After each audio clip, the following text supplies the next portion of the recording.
পদ্মনাভ স্বামী মন্দিরের কাছে কথা আটকে গেছিল, সামনে পদ্মনাভ স্বামীকে দেখে, মানে তার মন্দির, তার চূড়া সব কিছু দেখে।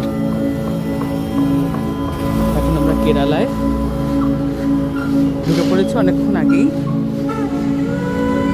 কোভালাম দেখেছি, হোটেলে চেক ইন করেছি। পাশের বাড়িগুলো কি সুন্দর,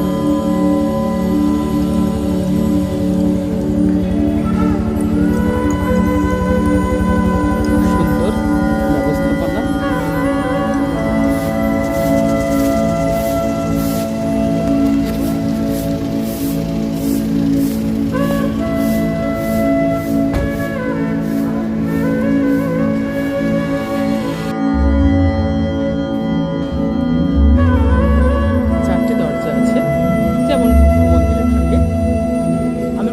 সাইডটা ঘুরে ঘুরে দেখছি।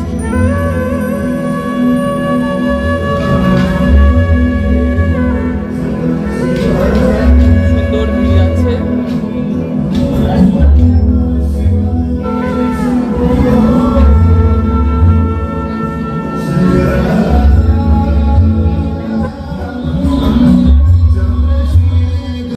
মন্দিরের ভেতরে তো ফটো তোলা অ্যালাউড না, ফোন নিয়ে যাওয়াটুকুও নয়, বাইরে জমা দিতে হয়। তবে বাইরে জমা দেওয়ার জায়গাটা যদি টাকা পয়সা ছাড়া কোনো জায়গা হতো ভালো হতো, এটা আমার ব্যক্তিগত মত।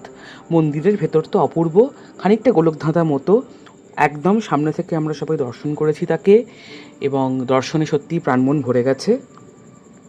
আমাদের কাল সকাল 8টায় চেক আউট, তার আগে রাতের ডিনার, সমস্ত লাগেজপত্র ভালো করে গুছিয়ে রাখা।